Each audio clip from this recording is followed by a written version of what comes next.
Vraiment bien de répondre, vraiment bien. Madame Jeantet, Anne, c'est à vous. Merci, Monsieur le Président. Merci beaucoup. Je vais essayer d'être aussi brève qu'Amélia. La première remarque, Monsieur Gomard, c'est sur quand vous avez parlé de la différence de perception s'agissant de la Chine entre la communauté stratégique et la communauté d'affaires. Je peux témoigner de ce fait. Et la question que je me pose, c'est ne croyez-vous pas que finalement cette communauté d'affaires n'a peut-être pas encore changé de modèle capitalistique? Est-ce que ça n'est pas la raison de cette différence qui était un véritable problème? On le voit vraiment de manière cruciale aujourd'hui.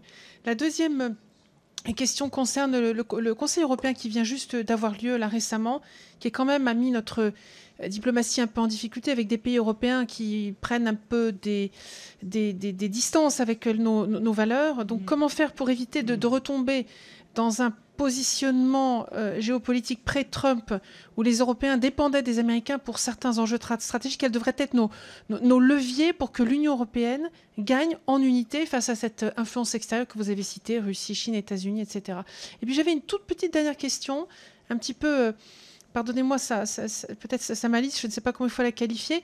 Dans tout votre exposé, à aucun moment, vous n'avez parlé d'un enjeu qui me paraît pour moi quand même assez important, qui est l'émancipation des femmes et l'égalité femmes-hommes.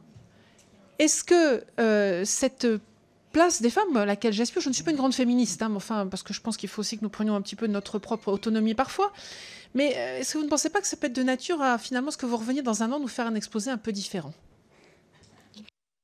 Alors, votre question sur la diplomatie, enfin, je ne sais pas si je peux la résumer comme ça, parce qu'elle est beaucoup plus large sur l'émancipation des femmes. Et est-ce que si je reviens dans un an, ça serait un exposé? D'abord, il faut que le président... non, pas du tout, me réinvite. Alors... Ah oui, voilà, donc la question ne se pose ce pas. sera quelqu'un d'autre que moi, en tout cas. Oui, j'avais effectivement oublié ce petit détail. Alors, non, pour vous répondre très sérieusement, il y a trois choses. D'abord, je ne pense pas que ça changera mon analyse du rapport de force stratégique, du tout. Qu'il y ait beaucoup plus de femmes dans les milieux stratégiques, c'est une tendance qu'on observe, et je ne pense pas du tout que ça changera la lecture du rapport de force. La deuxième chose qui est plus large, qui est plus précise, c'est j'ai essayé de consacrer, j'ai consacré un chapitre dans le livre aux questions des inégalités, et notamment aux inégalités de genre, puisque je suis parti en fait des ODD qui insistent beaucoup des objectifs de développement durable et de voir leur application. Donc ça, je pense que c'est une thématique absolument centrale que je partage avec vous. Après, je suis effectivement probablement victime de mon tropisme russe. C'est-à-dire que je vois à quel point ces thématiques, quand elles sont portées par des diplomaties européennes, je pense en particulier à la diplomatie suédoise ou à la nôtre aujourd'hui, qui se présente comme diplomatie féministe, se heurtent à un mur par rapport à des pays comme la Russie, hein, qui a pris d'ailleurs des mesures législatives qui ne vont pas vraiment dans le sens de la protection des femmes. Donc pour le dire autrement, et c'est peut-être aussi une manière de compléter votre question sur le Conseil européen, on voit très bien que ça travaille nos sociétés, mais ça ne travaille pas du tout, ou très peu, des sociétés avec lesquelles, ou des pays avec lesquels nous avons des relations compliquées. Donc ce que je veux dire par là, c'est que c'est un choix aussi de méthode. Est-ce que c'est quelque chose qu'il faut mettre en avant systématiquement, en ayant conscience que ce n'est pas forcément ce sur quoi des partenaires comme en l'espèce la Russie veulent discuter.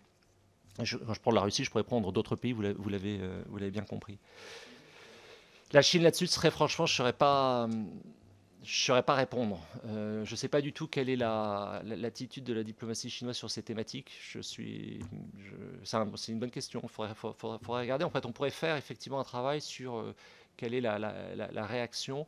Après, ce sont des thématiques très poussées aussi par le dispositif onusien. Donc je pense que l'investissement de la Chine dans le dispositif onusien fait que peut-être ça a un effet.